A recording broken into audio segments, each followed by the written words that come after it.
Every time you sign your name on the dotted line, your credibility as a project manager is going to be in question and scrutinized. And the larger the project, the more visible, the more scrutiny you're going to have.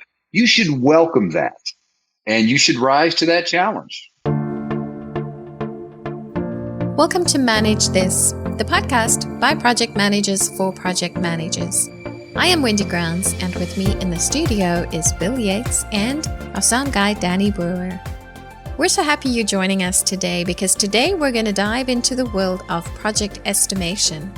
We're going to discover the essential elements that demand estimation and the crucial factors driving accurate projections.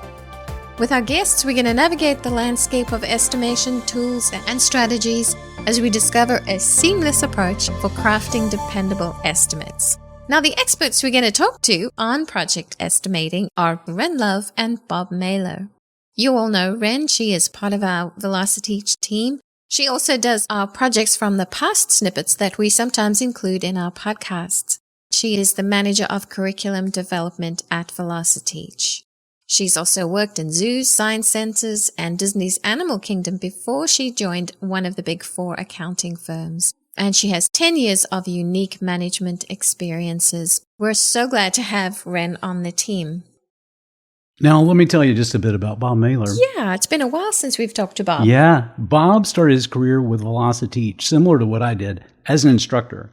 So he taught for a number of years, and then he migrated into sales, a natural role for him. He's director of business development with Velociteach now. His background, he started out with the military. As a matter of fact, he served our country as a Green Beret through the U.S. Army, served in Egypt, Kenya, Qatar, Saudi Arabia, many places. After 12 years of service with the military, he moved back into the private sector and was a telecommunications specialist there. Bob and Ren have developed a project estimating course, which you can find on our website. This is an instructor-led course for group or corporate training. This course will teach students the most common and effective practices, tools, and techniques for project estimating. You can email Manage This if you would like more information, or you can find the link to this course on our transcript. Ren and Bob, it's so good to have you both back on the podcast. I wanted to ask you a little bit about the course. You developed a course for Velociteach on project estimating. Can you give us some background to that? Well, of course, first and foremost, it's always a pleasure to be here with the Velociteach team, my home, my family, my livelihood. So project estimating was an interesting and fun course because, as everyone knows, practitioners go through this vacuum towards achieving their PMP where they answer questions about project estimates without any external factors, and it's usually very simplified. Then, once you start doing real work, you realize, oh, wow, there's a lot of other things that go into this, like who's doing the work and when are we doing the work and what about risk or what about quality and what about stakeholder tolerance. When a recent client realized that studying for the exam and reality were very different, they reached out and said, hey, we need help.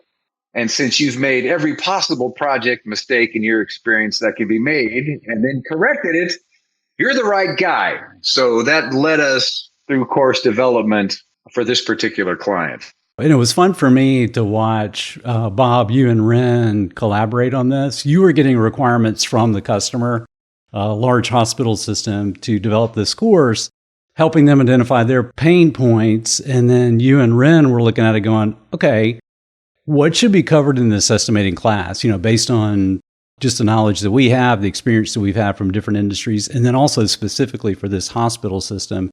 But let me just back up. Ren, let me throw this one at you. What kind of things do we need to estimate on a project? There are lots of things that can be estimated on a project. The three biggest ones that I think come out the most when we talk about project estimating are project costs, how long your project is going to take, and the number of resources that you're going to need to be getting the work done. What are some of the factors and the considerations that are essential when you're building out your estimates? What's the information that you need?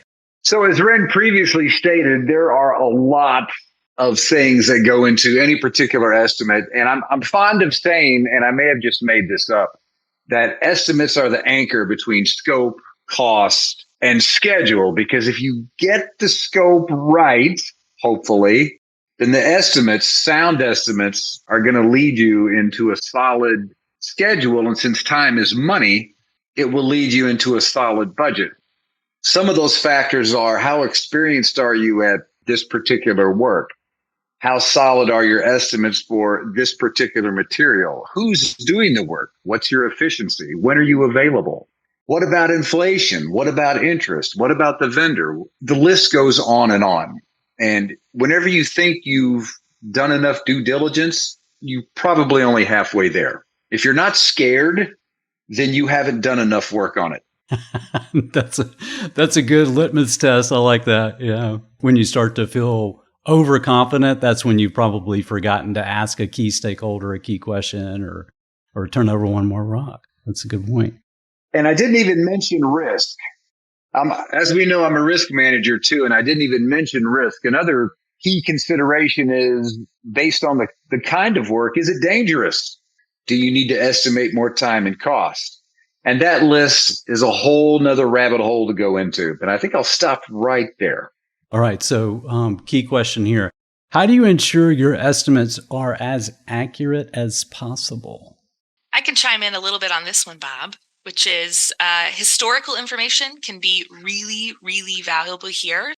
Here's where you can look at similar projects in the past and say, that took us 2 years. So let's start our estimating there and adjust for some of those other factors and assumptions that Bob just mentioned a minute ago. That's a great starting point, but also making sure that you have the best information possible as inputs to that estimating process. So you may hear the phrase garbage in, garbage out. If you're using historical information that is not accurate or effective for some reason, then you're not going to have the most accurate estimates on this project. For example, if your historical project that you're looking at took a year off in 2020 because of a global pandemic, this took 3 years to do, and you're looking at this historical project estimate saying, okay, well, that project took 3 years. This one will probably take 3 years too. Well, you're less likely to encounter a global pandemic, hopefully, than that project did. So that's something to think about too. And then the last one I want to mention is estimating in good faith. You can't truly get accurate estimates if you have already been given a target in mind from some external person. So let's say you have a key stakeholder that says, oh, it would be really great if this release coincided with the major holiday a year from now. Well, now you may find yourself trying to estimate your schedule into fitting that timeline. And that is not estimating in good faith. You really cannot work backwards. So what should happen there is that you do all of your estimates to the best of your ability, go back to that key stakeholder and say, all right, based on what we know, we're going to need more money and more resources to hit that deadline that you want. And so that's what I mean when I say estimating in good faith. Okay, Ren, you mentioned historical information, which is so important for estimating. We've got to have historical information in order to really feel like we've got a solid anchor for our estimates. I remember you did some research on the Sydney Opera House. I don't think there's another Sydney Opera House. I think that's a one and only. Do you recall, did they deliver that one, on their original estimate? Oh, no. Oh, no. They were somewhere like 1,000% over budget. So the original budget, I think, was $7 million. And then the final cost came in at over $100 million. So they wildly underestimated the cost and the time. It took a long time as well. There's a book I'm reading that actually refers to that project and a bunch of other ones. It's called How Big Things Get Done. And there are two authors, but the main guy who has the database of all these massive projects is a professor, Bent Flubier. And in that, he talks about two keys for accurate estimates. One is experience. Does the team have experience with PMI and the studying for the exam and all that? We refer to historical information. And then can you experiment?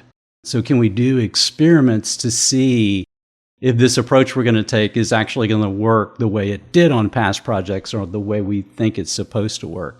And it's just so interesting to look at that and hear where you guys went with this project estimating class and seeing how similar that is. We have to have good experience in what we're doing in order to get a good estimate.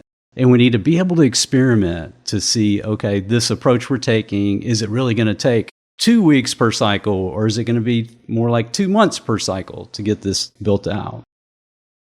How do you choose the best approach or the best estimation tool to use? My favorite method for choosing the appropriate approach is to ask my magic 8-ball. And so far, it has not let me down. Another approach might be a better approach might be to determine how much information do you have and where are you in the project life cycle. If you're early and you're short of information, you can use a more generalized approach. But as you iterate through progressive elaboration and gather more information, that's an accidental rhyme and I do it all the time, you can choose more detailed, more exact approaches and slowly meander your way to something that makes sense. But don't get sloppy and don't become complacent. You still need to take a look at what you did before, if ever, or compare it to projects in your industry of a similar nature. You should have some sort of justification when you get to the end result. Otherwise, like Ren previously said, you might only be 1,000% off. And in some industries, you get fired for that. That's true. So Bob and Ren, when you guys were building out this part of the course, which is very tactical, what tools do you use? Did you have any surprises, or the list of tools that you were researching and recommending that would be a part of the course, was it like, oh yeah, those are things that we're familiar with? I think none of the tools really surprised me because a lot of these estimating tools are well known in lots of different industries. So top down, bottom up, a parametric estimating, which you may not know like the term for what that is, but that's the kind of estimating we use every single day. So top-down estimating is very popular. It's a very common estimating tool. It's also what I like to consider kind of a quick and dirty estimate.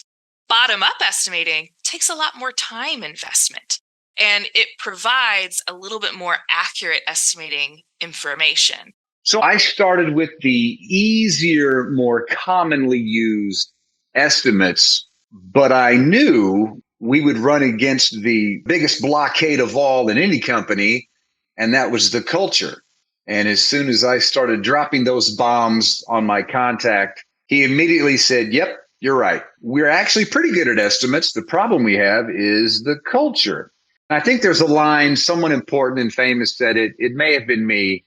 Culture eats strategy for breakfast every day. And this class and the implementation of it with our customer really highlighted the fact that you can have the best of intentions and be estimating in good faith. And culture, the company's environmental factors can come along and step on your head like a bug.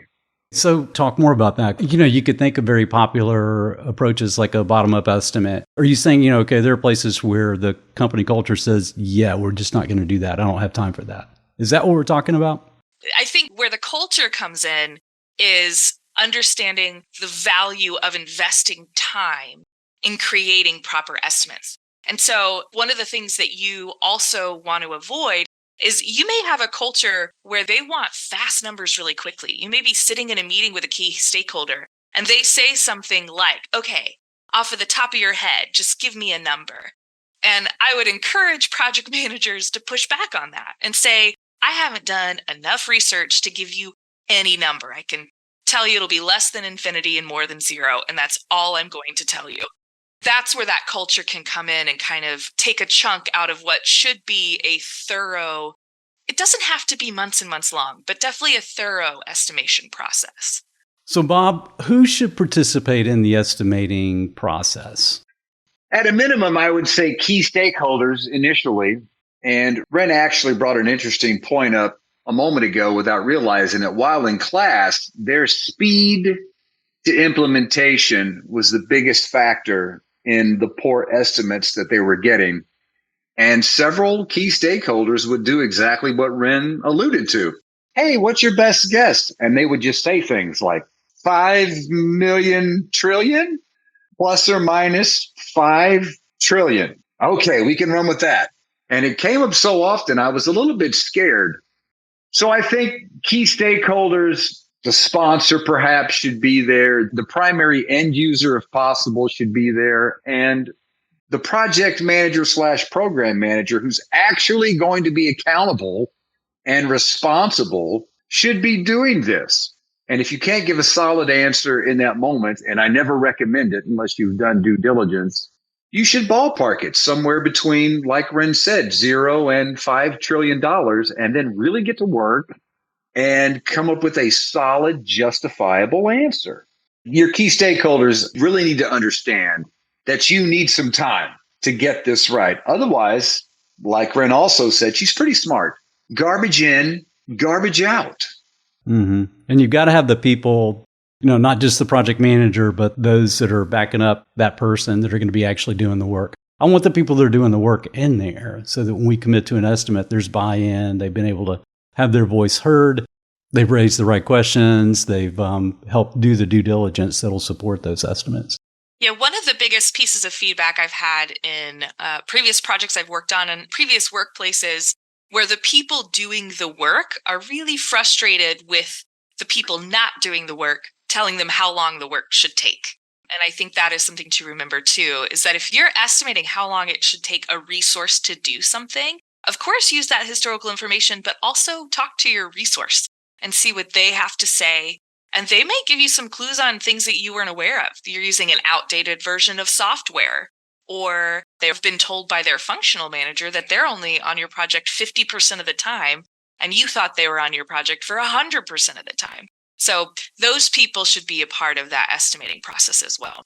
I also think you'll find that projects or industries and companies who work on a profit and loss basis will have better estimates. Some organizations, some industries, perhaps state, federal, local, governmental projects, those are all loss projects. They're not trying to turn a profit.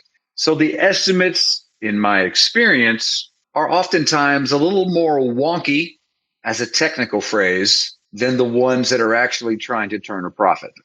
Ren, you did mention historical information. Could you just go a little deeper into the significance of historical information when you're refining your project estimates? Yeah, absolutely. So that historical information, that goes back to making sure that your estimates are as accurate as possible. When you're looking back in your organization's history and you're using old projects for those estimates, that is really valuable information, but it's also pretty critical to take a look at that. So one of the anecdotes I read when I was researching some of the estimation types for this project was that one project manager looked back and was using salary information from the 90s to estimate the cost of resources on their project in 2015. And that's a very, very different number than it was. So that's part of it there as well, which is when you're using historical information, that gives you a great look at the skill set of your resources and what you might be capable of as an organization. But also make sure you're keeping a critical eye on that. The cost of materials may have changed significantly. I know that the price of lumber peaked in May of 2021. It was the highest price since 1993. So people who were estimating materials costs in the early 2000s were having a different cost than people who were in 2020, 2021, 2022 estimating lumber costs. So that's something to think about there. I alluded to this book before, How Big Things Get Done. And in that, the author talks about our bias that we bring into estimating.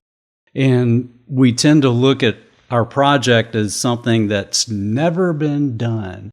It's so unique. And he really challenges that because, again, back to experience and historical information, he says you've got to be able to have a solid anchor in your estimate. So to me, I think it drives home the need to break down the work into smaller and smaller pieces, whether it's on a backlog or a WBS. At some point, we're going, okay, wait a minute, that piece, that big chunk that we have to do, we've done that before, or this other company has done that before, or we have accurate information in our industry that we can point to and go, this should take X dollars or should take this many days. Ren, you mentioned the garbage in, garbage out. I would say even with AI, even with artificial intelligence, we still have to be very careful with that when we go to estimating, that we're truly looking at something that's similar to our industry, to the tasks that we're going to be doing, whatever our output of our project is, to make sure that we're using accurate information. Otherwise, we're still dressing up garbage, right? Bob, what controls are in place or should we establish to manage costs in alignment with project estimates? Wow, that is a big question. So first and foremost, justification and approval of estimates before expenditures begin is really important. You shouldn't be moving so fast that you're spending money before the boss really has a chance to look at your estimates and bless them, or before you've had a trusted advisor take a look at them and say, you know what, these are pretty good. You could have done something a little better here or there, or this is spot on. So that's control piece number one. Control piece number two is, what's your spend authority? How much room can you maneuver as it relates to your project budget when you're actually implementing this spend? Because small variances equal small adjustments. And if your estimates are good, you should have small variances and be well within your authority limits. But if you have been wildly wrong or something has changed, then you should immediately stray outside of your spend authority and it should get escalated. And that is the project moment when you need to begin fixing things, not $5 million down the road where you go, oops, my bad. I would rather have a tiny bit of egg on my face right now because a risk event happened and changed my project estimates, rather than 6 months down the road because we're moving so fast and I decided not to bother anyone. And now the entire project is in jeopardy of simply being canceled because we're wildly over budget or wildly behind schedule. You should have controls in place that clearly show things have gone from bad to worse to catastrophic. And any project manager worth his or her salt is okay with having those boundaries in place. Otherwise, you shouldn't be doing this project. All right, so this one's for either of you, whoever wants to take it. What are some of the dangers or some of the pitfalls that are associated with underestimating your project requirements or your project timelines? Well, I will take the easy one all day, every day. And if I underestimate, I'm obviously going to need more time. If I need more time, I need more money. If I need more money, I go back to the boss with my tiny cup in my hands and I say, more, please. And then I have a very uncomfortable conversation about how we got to this point. Hopefully, customer requirements change, the project environment change, a known or identified risk event occurred, and that justification is easier. The worst, and that's a Tennessee word, of the situation is I didn't do enough due diligence and now my credibility is going to be in question. Again, if you're not scared, you haven't done enough work. Even if you've done enough work, there should be a little bit of fear because let's face it, every time you sign your name on the dotted line, your credibility as a project manager is going to be in question and scrutinized. And the larger the project, the more visible, the more scrutiny you're going to have. You should welcome that and you should rise to that challenge. Yeah. Bob, you mentioned risk management, risk analysis before, and how closely tied this is to it. And you brought it up again. I agree. I feel like this is a strong area for the project manager to, I don't want to say justify their first estimate, but it's like, okay, here's our estimate. Here are the assumptions that go into it. Now, this is tied directly to these items on the risk log or the risk register, whatever they want to call it. As we get updates on these, we pass these hurdles and we know it won't impact us. Or when we're facing them, sponsor, I'm going to give you a heads up because this could be where I need to have more money or this could be where the schedule slips. This is the analysis that we did. We're approaching those risks that I said, are tied to these specific estimates. I almost feel like the more success I had in this area of a project was when I was communicating more. I was being proactive with the sponsor, almost giving them a daily or weekly update on where those risks are in terms of my project schedule and my project budget. Does that make sense to you? No, we're fully aligned on everything you said. And the weekly, the bi-monthly, the monthly updates should start tying potential risk events, those that have occurred, their issues now, and those that might occur, to what the impact is to the budget and the schedule. And if you're not doing that, you're really missing an opportunity to educate up, because some project sponsors really don't have an insight into what you're doing until things get sideways. And then it's too late. All right, Bryn, talk to us about overestimating. What are the dangers that are associated when you have too high of an estimate on your project? I love this question. So I'm going to start by saying underestimating is something that we are all very aware of. And there have been a ton of high profile projects like the Sydney Opera House. I know another one is the opening of Disneyland in 1955. The concrete was still so wet that the high heels were sinking into the concrete as people were entering the park. So because as people, we know that underestimating is so dangerous, we then sometimes overcorrect and overestimate. So what's interesting about that is it's very common when we're also talking on individual resource estimates. Remember, I told you it was important to talk to the people doing the work to see how long it's going to take them to do something. But let's say you're a project manager, you're on a team, and you're talking to 5 resources. You talk to one and you say, all right, how long is this task going to take? And they say to you, oh, it's going to take 4 days. In their heads, they've said, okay, it's going to take 2 days, but I might need a buffer. So let me tell them 4 days. And so you as a project manager, then you say, okay, well, they said 4 days. Let me just go ahead and estimate it will take them a full work week to do this. 5 business days. Well, you have now more than doubled the estimated time of a task from 2 days to 5 days. If that happens with every single resource across the life of your project, your schedule has now ballooned enormously.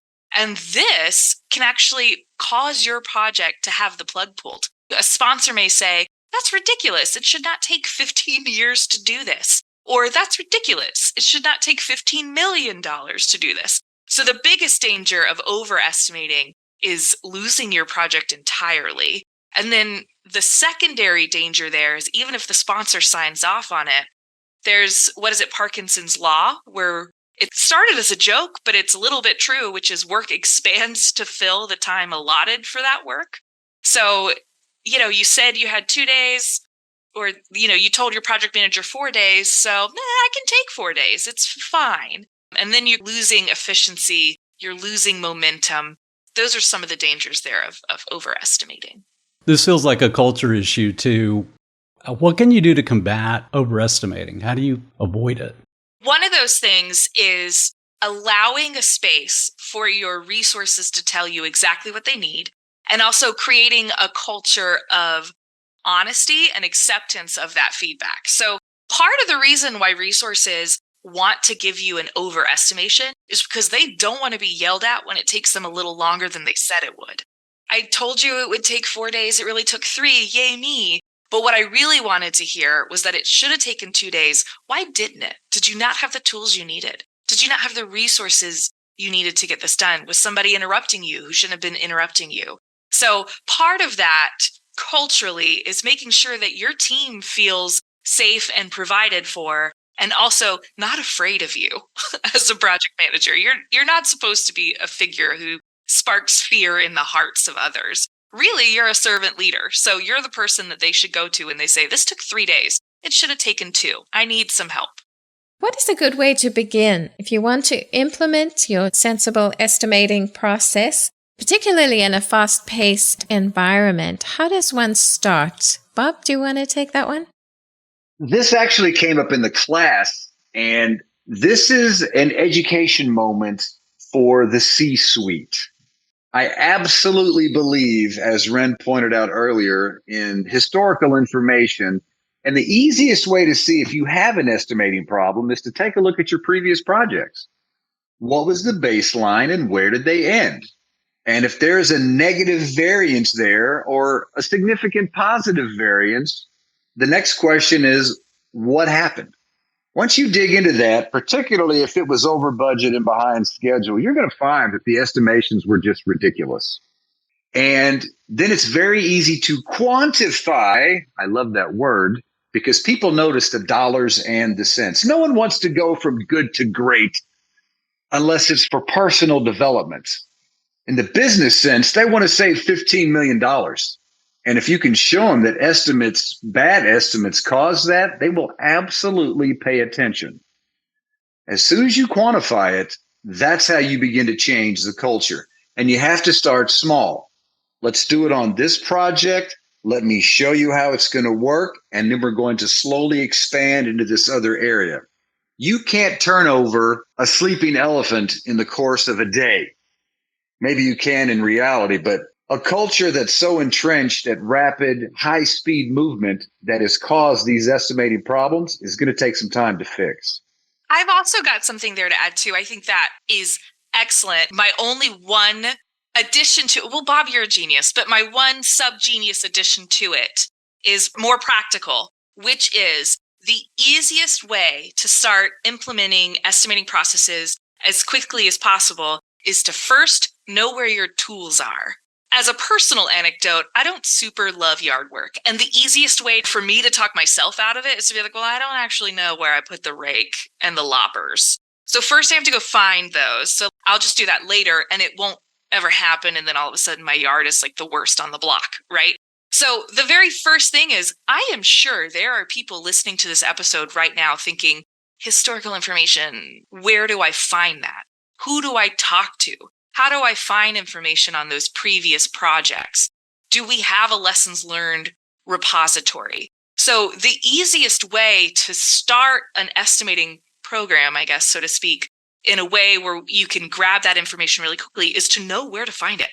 Who should I be talking to? How do I get a hold of these documents?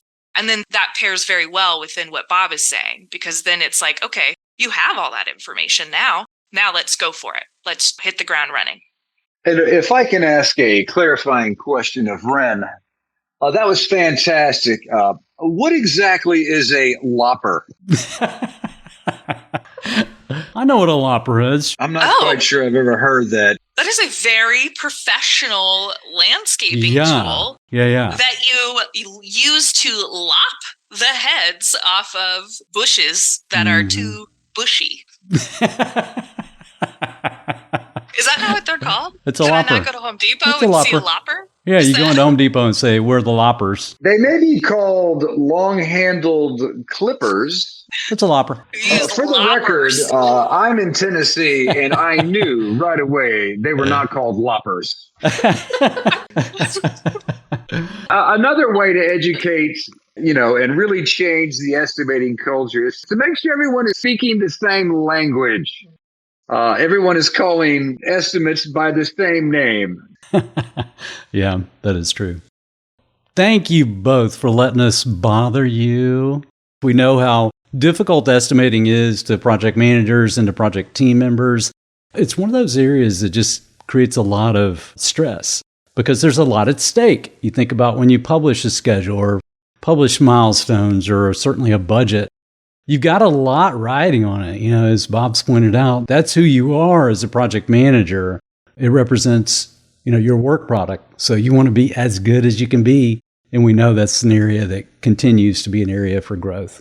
Thanks, you guys. Really appreciate it. Thank you so much. And I'm so happy to be here. Always fun to work with Ren. And I can't wait to hear this one. That's it for us here on Manage This. Thank you so much for joining us today. You can visit us at velociteach.com to get a complete transcript of this show. You can also claim your free PDUs for listening to this episode by going to our website, velociteach.com, choose Manage This Podcast from the top of the page, click the button that says Claim PDUs, and follow the steps to claim your PDUs. Until next time, keep calm and manage this.